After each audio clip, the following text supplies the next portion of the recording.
Welcome to accommodate this. On Saturday, May 24th, I saw this Facebook post from the White House, and it was claiming that a new report from the Health Secretary, RFK Jr., had been released about making our children healthy again. Considering all the news around RFK Jr. and his efforts to tie the causes of autism to environmental toxins, I quickly opened the page and read the report. I wanted to get this video out there quickly so I could give you information about what it contains and what it's about. And now that you know why we're here, let's get into the topic for this video, the MAHA Report.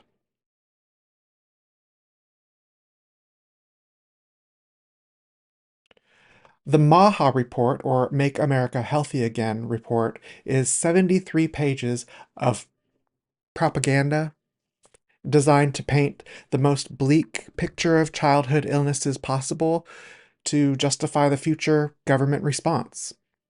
There are 14 contributors to this report, of which only 2 seem to have any sense of ethics and decency left. So let's go through them really quick.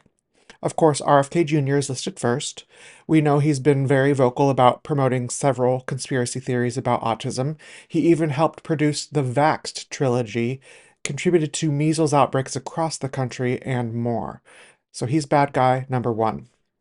Contributor 2 is Vince Haley, a lawyer turned politician after 9/11. He's a particularly talented writer who wrote several books about Newt Gingrich and a documentary about Ronald Reagan. He eventually became part of Trump's campaign and then was hired as one of his speechwriters. He is now the assistant to the president for domestic policy. Brooke Rollins was a former lawyer turned politician working with Rick Perry. She co-founded the America First Policy Institute, which, of course, promotes America First ideology. She is now Secretary of Agriculture. Scott Turner was formerly a professional football player for the NFL, and he's now Trump's Secretary of Housing and Urban Development. Linda McMahon is the current Secretary of Education. She's the one who kept calling AI A1. And together with her husband Vince, they co-founded Titan Sports and eventually purchased the World Wrestling Federation, or WWF. Douglas Collins, a lawyer, veteran, and politician, signed legislation in 2012 committing to vote against any climate change legislation that would raise taxes, and supported Trump's 2017 Muslim ban. In 2020, he said Democrats were in love with terrorists, for which he later apologized. But he's now the Secretary of Veterans Affairs. Lee Zeldin, the administrator of the EPA, was a lawyer, intelligence veteran, and now a politician. He wrote in the March 2025 Wall Street Journal that we are driving a dagger through the heart of climate change religion and ushering in America's golden age. So far, he's allowed polluters to bypass regulations on mercury pollution, exempted 70 coal power plants to allow more coal ash pollution, and rolled back limits on forever chemicals in drinking water. Russell Vought is a Christian nationalist who was heavily involved in the creation of Project 2025 by the Heritage Foundation. In fact, he used to be vice president of Heritage Action, which is the lobbying arm of the Heritage Foundation. He was director of the Office of Management and Budget during Trump's first term, and he's returned to that post again under Trump's second term. Russell founded the Center for Renewing America, or CRA, which is focused on combating critical race theory and to renew consensus of America as a nation under God. Stephen Miller, probably goes without saying, he's a political advisor and speechwriter turned Batman villain. But seriously, he's a terrible person with a lot of dangerous ideas, like demonizing immigrants and refugees and eliminating our right to defend ourselves in court. He's now assistant to the president and deputy chief of staff for policy. Next, we have Kevin Hassett, director of the National Economic Council and Living Sweet Potato. Although he has a PhD in economics and has even written a book on the subject, he's been woefully wrong about the stock market and the world economy. He also incorrectly advised Trump in 2020 that COVID-19 would peak in April and taper off in May, which we all know was a false claim that Trump loved to repeat any chance he got. Kevin has been a supporter of Trump's tariffs and stated Canada had a drug crisis that is spilling into the US, which he based on that witnessing two drug-related incidents in Alberta. Then there's Stephen Moran, chairman of the Council of Economic Advisors. He's been credited for possibly formulating Trump's tariff plans. And Michael Kratsios, director of the Office of Science and Technology Policy. Michael is a hunk from Greece who got his start in politics by working for Lindsey Graham, that minx. Now he leads efforts on artificial intelligence and quantum information science. He's promoted the use of drones, AI, and 5G, which will come up again later in this video. Overall, he seems like a pretty decent guy. And so does Martin McCary, or Marty, the Commissioner of Food and Drugs. He was once a surgeon who created the surgery checklist now used by the World Health Organization. He's also responsible for pioneering several novel surgical procedures. And Martin has called for the adoption of quality measures for hospitals, including exposing drug price loopholes, advocating for price transparency, and abolishing the practice of suing low-income patients. And finally, we have Jay Bhattacharya, director of the NIH. He's been a vocal opponent to the COVID lockdowns, going so far as to co-write an opinion piece for the Wall Street Journal, arguing against shelter-in-place orders and quarantines. And he was also co-author of the Great Barrington Declaration, which proposed focusing on people most at risk to achieve herd immunity. But that publication was criticized as scientifically and ethically problematic. So there's the clowns. Let's talk about the circus. The report itself starts out with an introductory page that talks about the purpose of the assessment. That introduction establishes their main claim that there is a childhood chronic disease crisis. Oh no! They claim that they are pursuing truth, embracing science, and enacting pro-growth policies and innovations to restore children's health. But as we go along, you will see they are not interested in the science unless it supports their claims and the direction they want to take the discussion. All of this is designed to set the stage for framing autism and other conditions as health concerns and diseases, so it will seem like the actions that they take in the future appear to be justified. The report mentions toxic materials as contributing factors to the children's health crisis, harkening back to RFK Jr.'s April press conference. And then one funny thing is they mention cronyism as a concern. You may have heard people refer to cronies in the past. Those are the people that are like friends and associates that have been hired to positions of power without any regard to their qualifications. That's cronyism. I just thought that was hilarious, considering most of Trump's cabinet is comprised of cronies. Anyway, while there is a lot of information in this document about several health concerns, I'm going to focus on mental health and neurological conditions just to keep this video at a reasonable length. But there's a lot of unhinged information in this report, so I encourage you to look at the whole thing. I will provide a link to it in the description below. So the first mention of neurodevelopmental conditions is on page 9, which says trends related to the epidemic of childhood chronic diseases are the problems that they are trying to draw attention to. Some of the examples of the trends they list are obesity, diabetes, neurodevelopmental disorders, cancer, mental health, autoimmune disorders, and allergies. And of course, the problem with this is that neurodevelopmental disorders are not diseases. So they're already conflating conditions which show these guys either don't know what they're talking about or they are being dishonest about their goals. Page 12 falsely states outdated rates for neurodevelopmental disorders in order to support the false claim that autism diagnosis rates prove it is an epidemic. This is quite a common mistake anti-vaxxers tend to do. They look at the prevalence numbers from the 80s compared to today and freak out. But what they fail to recognize is that I lived in the 80s and was autistic, but wasn't diagnosed until 2020. And there are a lot of people like me who had the same experience. In fact, it's so common we are called the forgotten generation. So if they were honest, they would take the numbers of autistics that we know of today and backfill based on age to determine actual numbers that include late diagnosed autistics. Not doing so is simply relying on outdated information. To highlight their point, they provide a chart shown here to illustrate the increase of autism in 8-year-olds over time. The title shows the date ranges from 1992 to 2022, which is 30 years.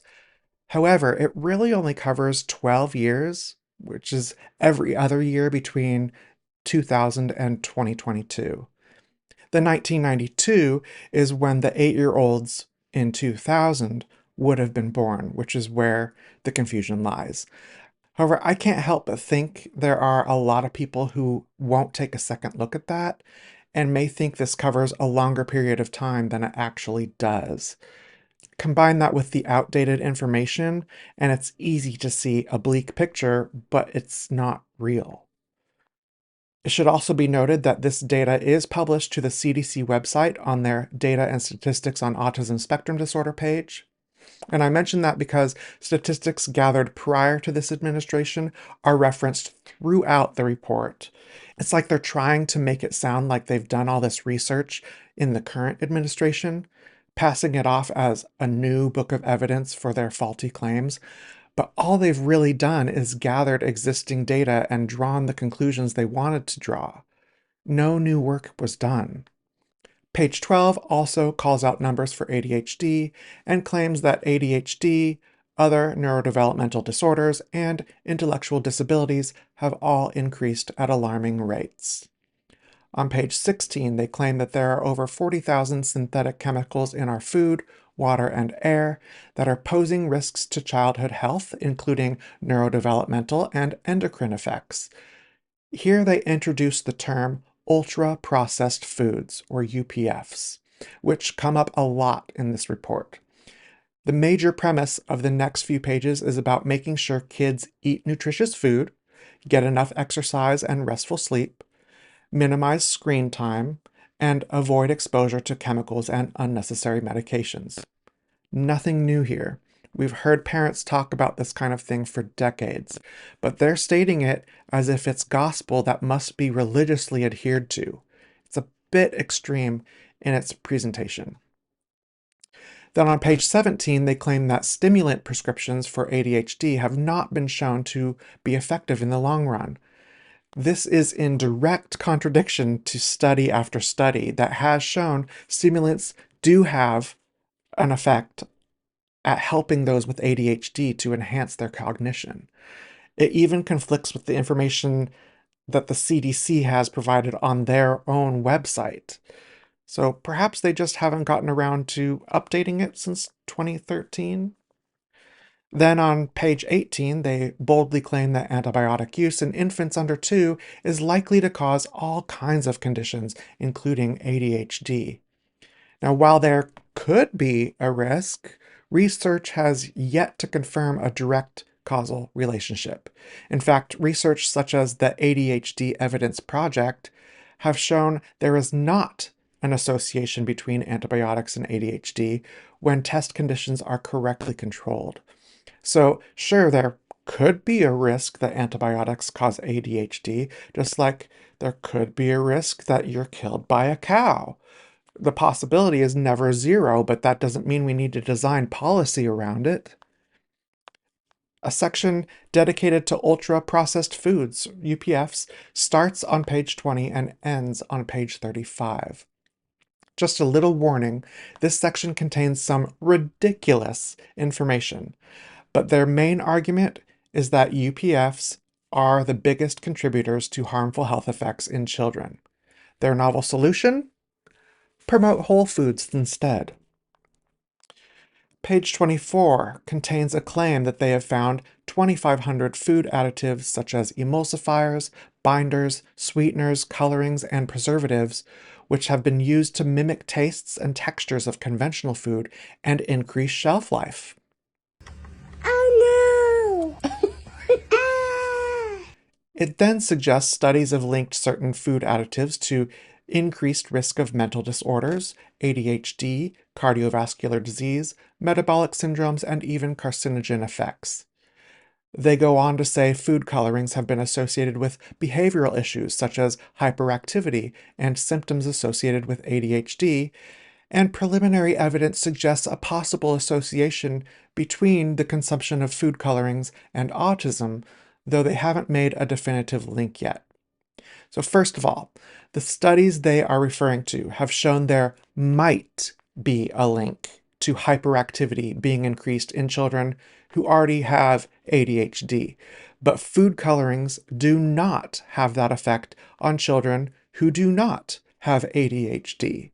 So let's clear that part up right away. And second, there's no evidence that food colorings are associated to autism. So while they admit a definitive link has not been made yet, to suggest there still might be a link is dubious. It's simply dishonest to suggest something you don't have evidence for and claim that it should still be given an equal level of consideration. If you don't know, just say you don't know or leave it out entirely. But the way they put it in makes it sound like they're determined to prove a connection, even if it means ignoring the evidence. And that is just not how science works. The report attempts to argue that UPFs make food more enjoyable and delicious. Oh no! Then they claim smaller companies are incapable of meeting health standards because they are too small, but then say how dangerous it is to eat food produced by large companies who can afford to meet health standards. I'm not quite sure if they're trying to say that large companies are bad because they use additives, or if small companies are bad because they can't meet health standards. It sounds like they've confused their argument, almost like they started going through the logic, and when they realized that was going to counter their own argument, they just switched tactics. It's weird. Page 26 talks about studies showing a connection between UPFs and all-cause mortality. Oh no! For those who are unaware, all-cause mortality is the overall death rate from all causes, regardless of reason. So it's not specific enough to attribute to any one cause. And yet they're trying to say it supports their claim that UPFs are dangerous, but any death would impact the all-cause mortality rate. If you die in a refrigerator when playing hide and seek, that will impact the all-cause mortality rate. It doesn't mean that there's a crisis that we need to address for it. Then they state how children don't seem to want to eat fruits and vegetables. Oh no! Considering they attribute typical childhood behaviors to prove their point about the dangers of UPFs here, and then on page 58, say how dishonest it is for pharmaceutical companies to mislabel typical developmental behaviors as disorders. That's just rich. It's things like this that make it hard to take them seriously. On page 30, they mention how children are exposed to 15 food ads per day, which has increased food cravings for those products. Oh no! Then they go on to say how the Dietary Guidelines for Americans, or DGAs, have attempted to influence programs like SNAP, which is food stamps for those who are low income, WIC, which is food stamps for women and infants, school lunches, military food, and prison food. The DGA has tried to influence those programs to adhere to higher nutritional standards, but only 10% of Americans follow standards aligning with the DGA. On the next few pages, they try to make an argument that children receiving SNAP benefits have worse health outcomes than their peers because they struggle to meet dietary guidelines. Well, no, duh. It's hard to afford food if you don't have any money to pay for it. And just imagine how much worse it will be when people will be forced to purchase whole foods and organic foods, which are often more expensive. It doesn't sound like a good time to stop investing in SNAP and school lunches, does it? And yet, the Republicans are trying to make significant cuts to benefits like SNAP in their big, beautiful bill. It's just disgusting. The next section is about environmental factors, and the report claims that protecting children has been a priority for the federal executive branch for nearly 30 years. Wow! Our country is almost 250 years old. I guess better late than never. And you still won't do anything about gun safety, but whatever. Page 38 mentions that the Environmental Protections Agency, or EPA, has been tracking possible environmental factors impacting the health of children through the America's Children and the Environment, or ACE program, since 2000. ACE tracks chronic disease in children.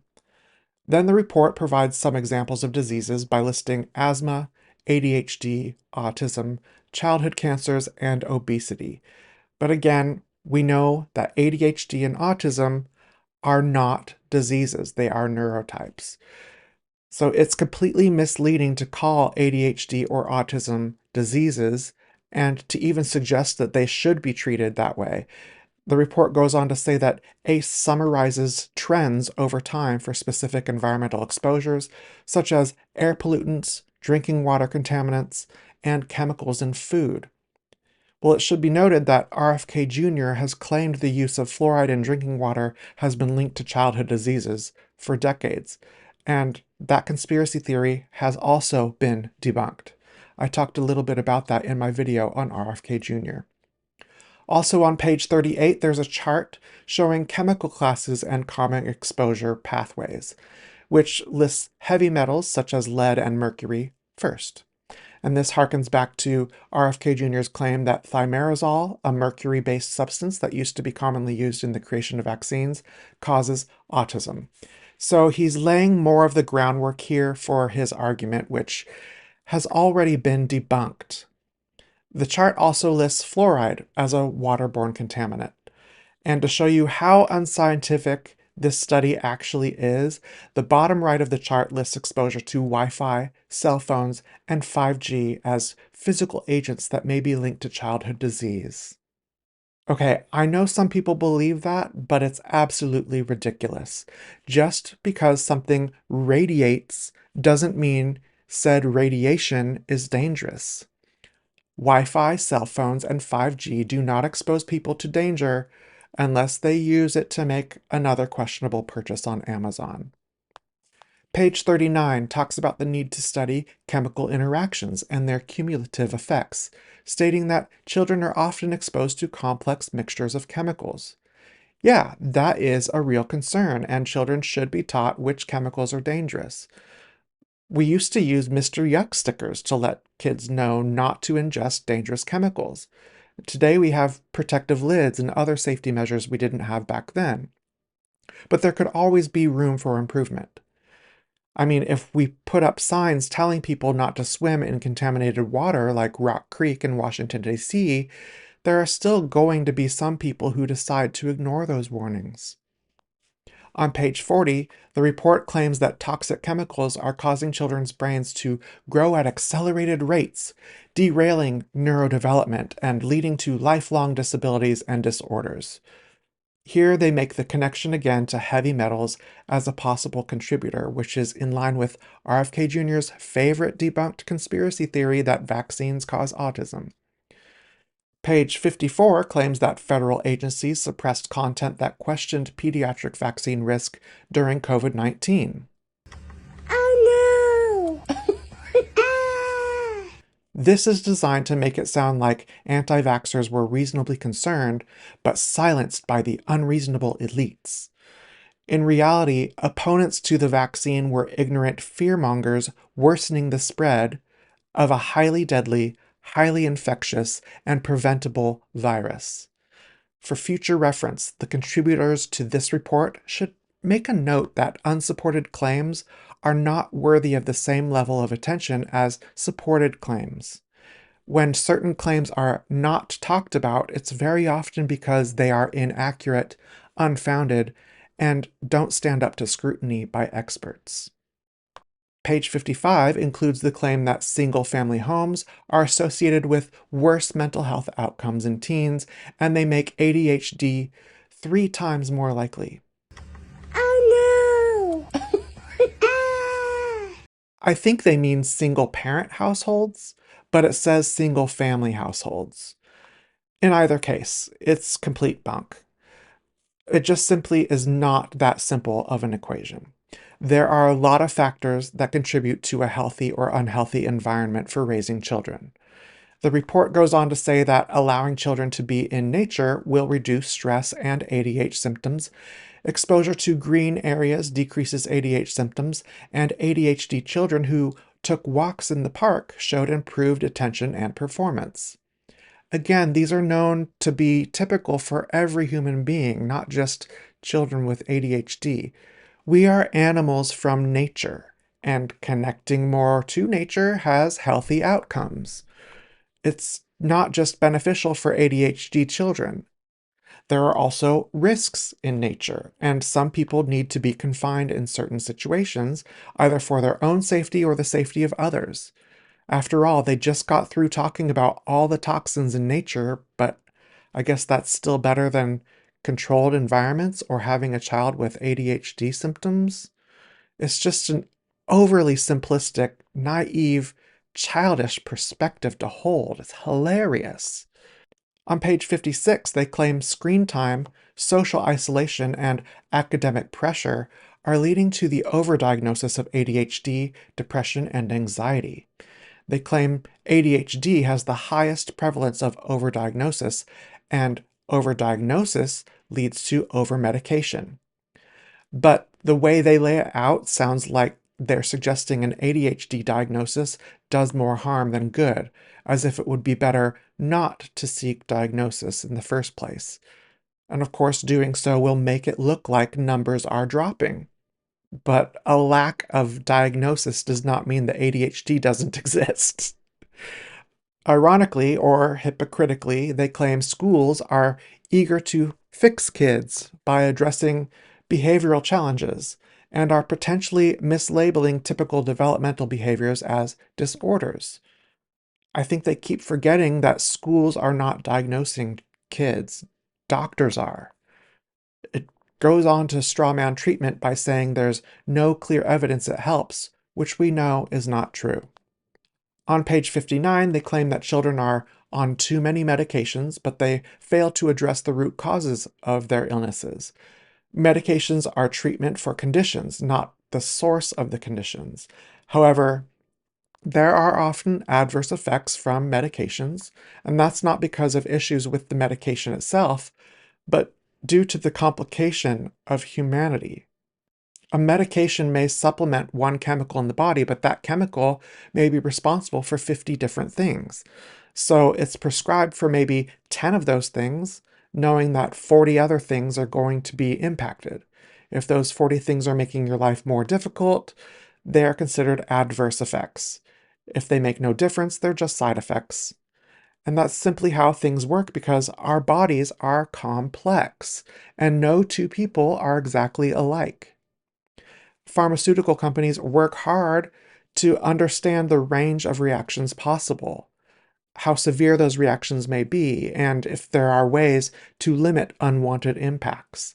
But it's not an exact science because humans are complex creatures. This isn't the crisis that they think it is. It's only a call for better research to produce better medications. It doesn't support the argument that avoiding medications is more desirable than taking medications. Many people would literally die without medicine. So don't vilify it. Okay, back to the report. On page 60, they claim that the US prescribes ADHD meds 2.5 times more than the UK and 19 times more than Japan. Not a big deal. We are a very large country. Those are small island nations. It's not surprising at all. On page 61, they say that misdiagnosis causes real harm. Yes, that's true. However, they didn't show that children were being misdiagnosed, only that they were seeing an increase in diagnoses, and they didn't like that. This is another way they are attempting to convince people to avoid seeking a diagnosis. Sure, that will lower the numbers, but it does nothing to help the health of anyone. On page 62, they start out by claiming that the harms they previously listed have been carefully studied and thus well proven. Well, if this document says the information in the document is proven, then it must be. That's circular logic. And the thing is, studies actually show the opposite, or cannot reach a conclusion for one reason or another. This report is making logical leaps and assumptions, and then saying the fact that the topic they're lying about has been studied and is understood proves that they aren't lying. It's ridiculous. Page 62 also claims stimulants used to treat ADHD will stunt growth by 1 inch. Oh no! And there are no benefits in grades, achievements, relationships, behavior, and so forth. They claim again that antibiotics in children under 2 come with the risk of developing ADHD, which we know is false.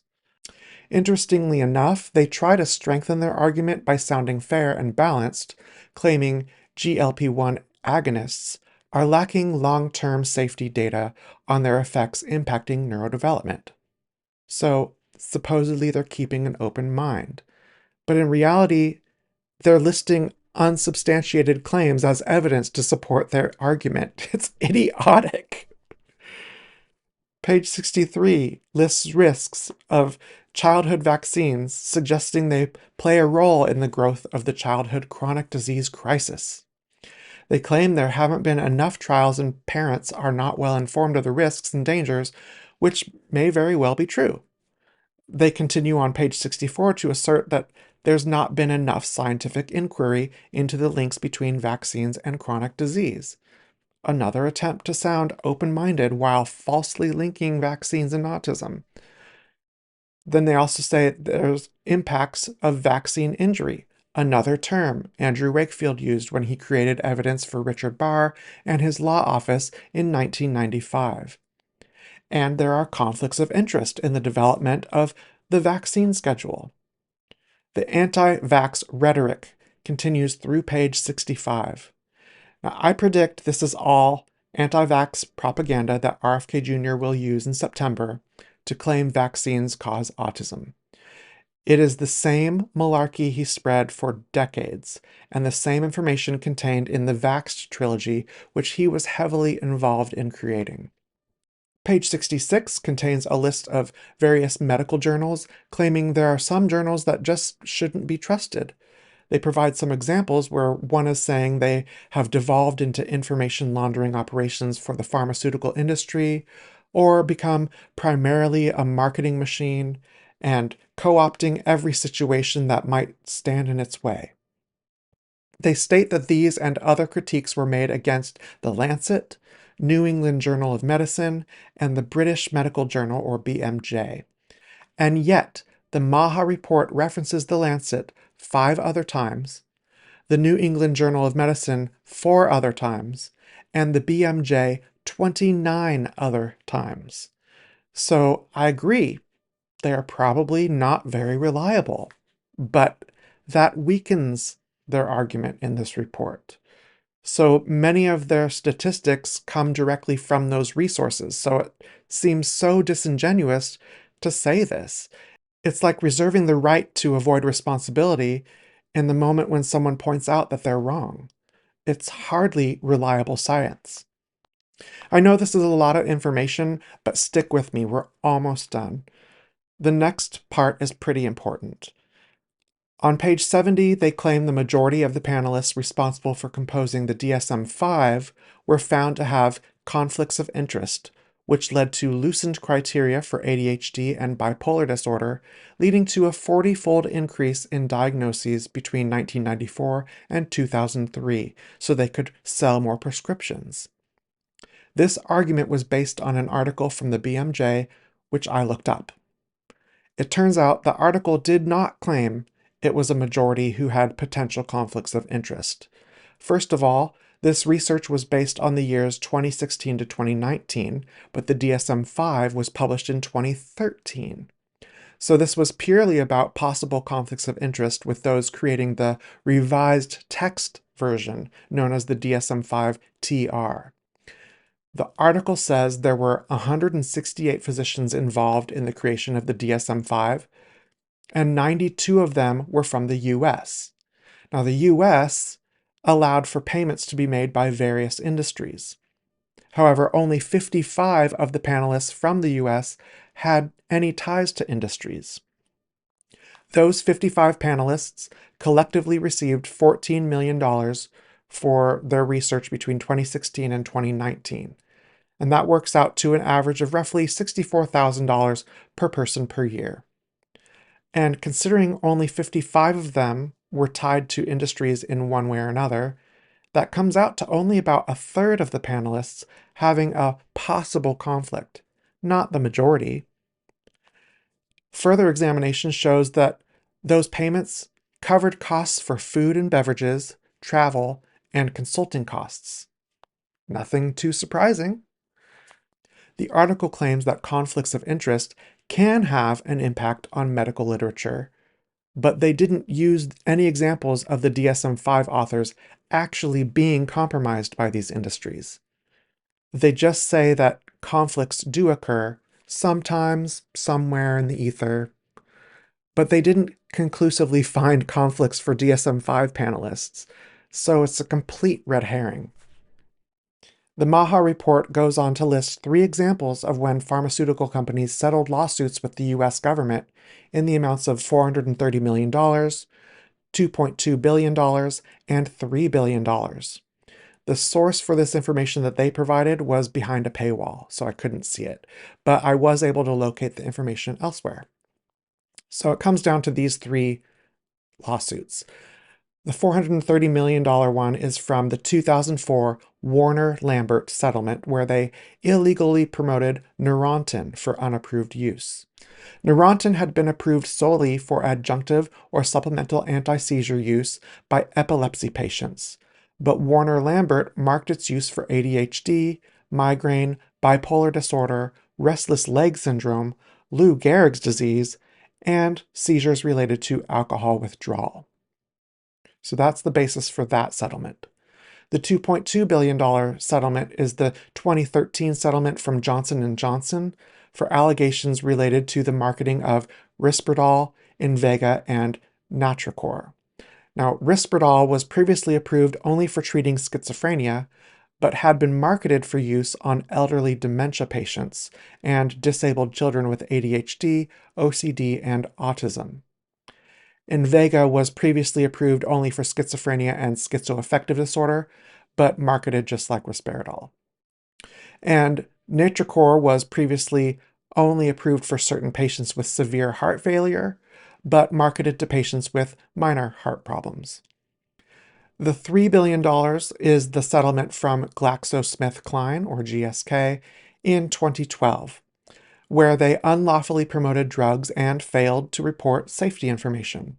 This included 3 allegations for Paxil, which one was misbranding Paxil as treatment for depression in patients under age 18, though the FDA never approved it for pediatric use.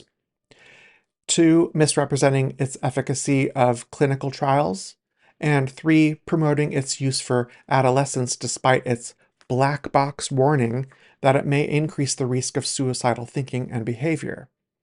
The settlement also included allegations for promoting Wellbutrin for unapproved uses, misbranding, and selling at discounted prices when purchased in bundles with other drugs, and for failing to report safety data about Avandia and cardiovascular safety to the FDA.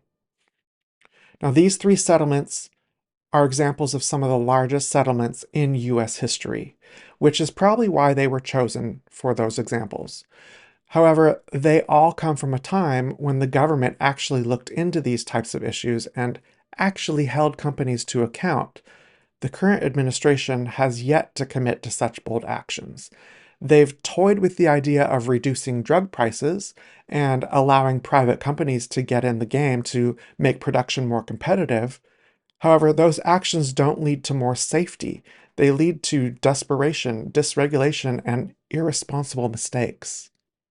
On page 71, they claim pharmaceutical companies spent $5 billion in 2023 on TV commercials to sell ADHD meds, but listed typical childhood behaviors as symptoms of the condition. Oh no! Yeah, this is the same thing they did earlier in this report, but are now claiming it's dishonest. I guess it's good that they admit it. Page 72 is the last page with any substance, because page 73 is just an end cover page. So page 72 contains a list of 10 recommendations for how to address the concerns outlined throughout the rest of the report. One of the next steps suggests creating an autism database, which we were worried about before, and they call it a chronic childhood disease once again. Many autistic advocates, including myself, have warned about the dangers of such a list. It borders on the line of eugenics, considering autism is not a disease, and the only options for eradicating it are to resort to eugenics. So such a list has the potential of doing more harm than good. Another recommendation suggests more studies are needed in order to understand the long-term neurodevelopmental outcomes of prescriptions. That's probably true, but then again, their conclusions about the effects of prescriptions on neurodevelopmental conditions should not have been included in the report until they knew that they actually did have an impact. Now, I know that that was a lot of information, but I hope it helps people understand what is in this report. It's somewhat confusing as a document because it switches between advocating for less government oversight in some places and more of it in others. And they claim things like corporate greed are just as dangerous as innovation, which is asinine. They undermine research, claiming conflicts of interest when it clearly isn't a conflict of interest. And for example, they attempt to paint the fact that pharmaceutical companies test their own products is a suspicious practice. Well, I'm sure the alternative of not testing their products would be worse. It could be bolstered through government-funded research as well, but the Trump administration keeps cutting health department funding and staff, so I don't think they even know what they want. All in all, the MAHA report is an effort to establish justification for future actions that the administration plans to make. It relies on outdated information, debunked conspiracies, and wives' tales. I find it hard to take any of their arguments in this report seriously, but propaganda like this poses a real danger to the safety and security of many Americans. So I encourage you to take a look at the report yourself, and you'll see what I'm talking about. Thanks for sticking around until the end. That's it for now. Please comment, like, and subscribe, and consider sharing this video with your friends and family. And until next time, thank you for watching.